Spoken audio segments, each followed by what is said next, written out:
start with a statement from interim AD Erica Barnes.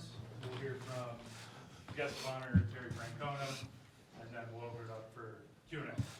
Erica. Well, thank you everyone for being here to celebrate with us. It's always a special day to celebrate a 7-figure donation. We've only had 32 in our history. But it's even more special when it comes from a student athlete that understands what it's like to go through the experience here as a student athlete and reinvest in our success. And it's even that much more special when that person has come through the professional ranks in their career. He's now our third to have success in the professional ranks after he was a U of A Wildcat. He's a great ambassador of U of A athletics, and we want to thank you for your support. Thank you. We have a capital project going on at High Corbett with Arizona Baseball Stadium. We've had a $1 million anonymous donation that has a matching gift challenge. And that capital project is going to focus on some stadium improvements with student athlete and fan amenities.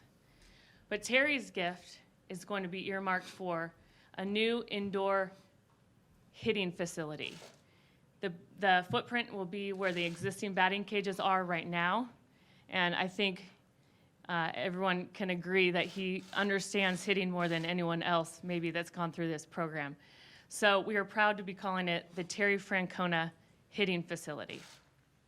It will be engineered and constructed after this season and hopefully ready to go for next fall.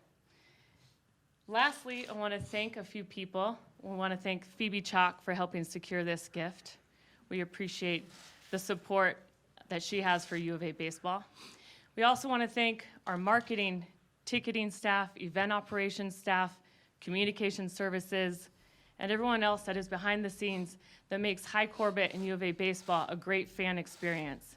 Because without our fans and season ticket holders, we wouldn't have the support to make a run for national championships like we do with this program. So thank you to everyone, and thank you, Terry. And please say a few words. Thank you.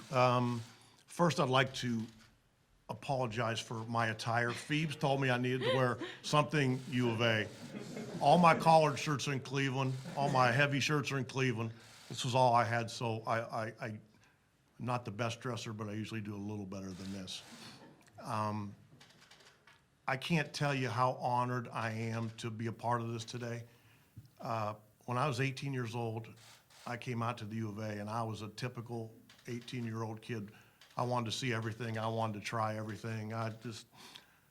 And at that age, between 18 and 21, you're so impressionable.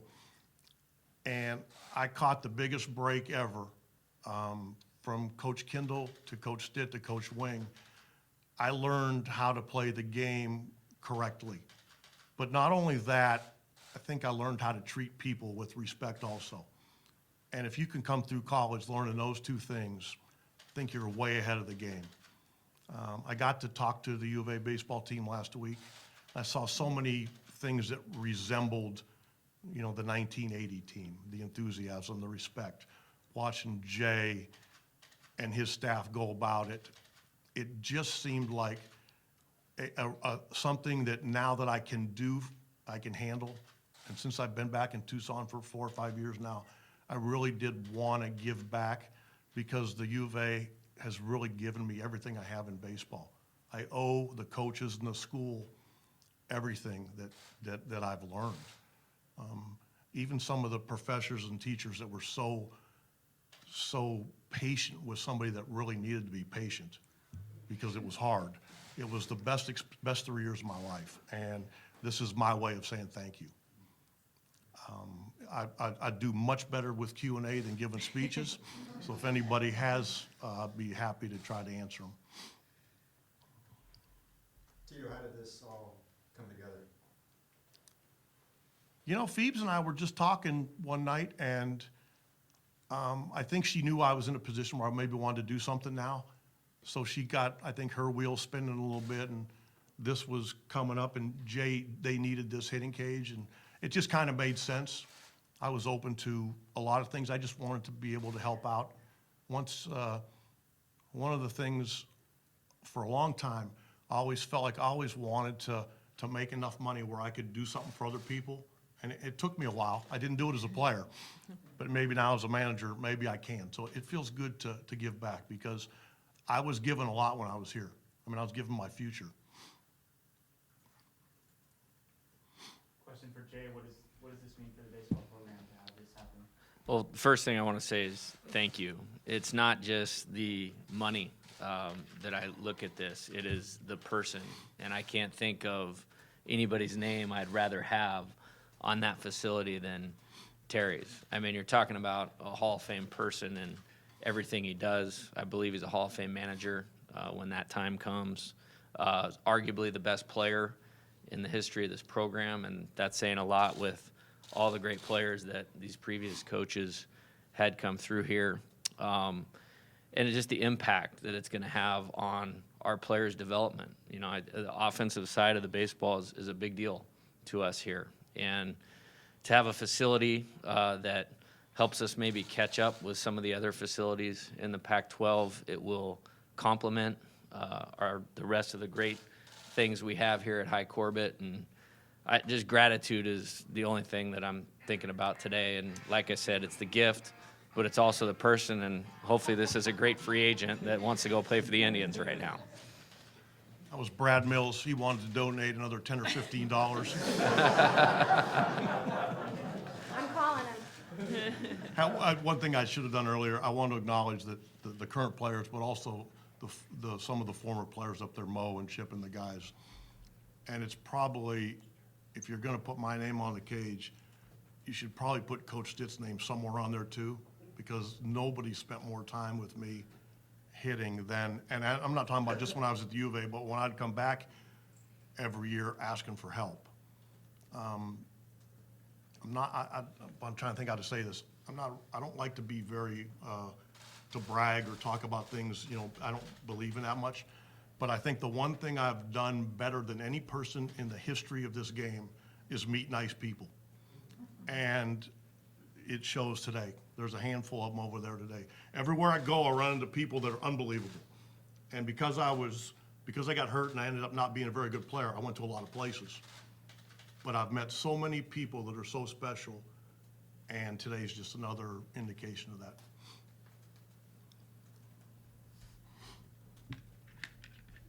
How would you, for anybody who's Jay, I guess, how would you rate the current facilities that you have, and what kind of new, what would a new facility look like, or how would it help the players? Well, in terms of the facility, I think we have a very unique deal here. Number one is we're one of the only places in the Pac-12 where we're not competing with professional sports. And so the fan dynamic and the game day environment that we get here at Arizona is second to none. And then, the trademark of our program is always going to be player development. And so to have our own great stadium here, to have 4 practice fields in the back, and to add this hitting facility will only help keep pushing us forward. And, it's a very blue-collar approach here. We talk about wanting guys to be here all the time and be here on their own and invest in their development. And when you put this facility out there, I see it as another motivating factor to help build the player development culture that we want to have.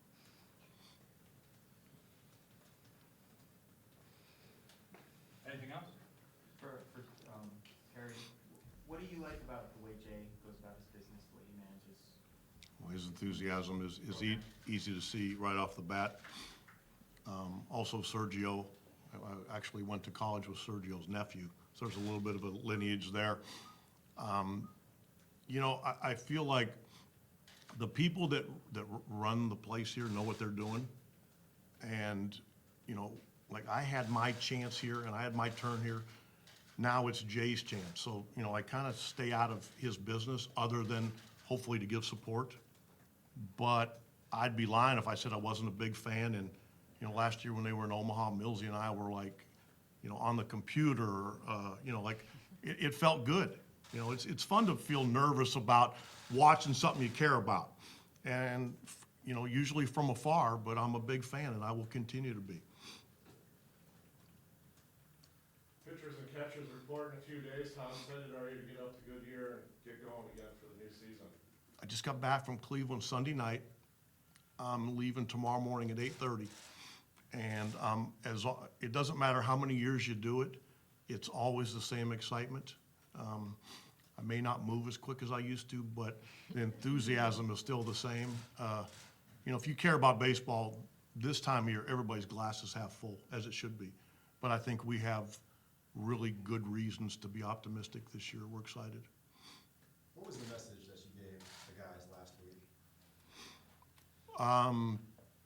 A lot of it was about respect for the game and the people in the game. A lot of things that I learned when I was 18 years old here with Coach Kendall. We talked about a lot of things, but I think what it all boiled down to was respect, being accountable to your teammates, talking about how, I think the best compliment you can give a young player is that they're a good teammate, things like that. And then Phoebe cleaned up a lot of the stuff that maybe needed cleaned up, some of the language or some of the mistakes I made.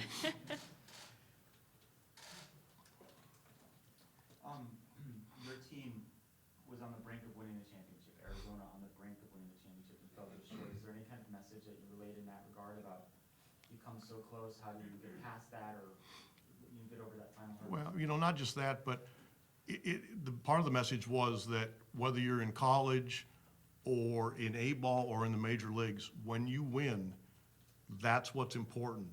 When you see guys jumping on the pile after, you win in a championship, it's not any less because it's college. What's important is where you are now. And these guys are here now. And if they're able to get that last out or score that last run and say they're the best, that's what's important.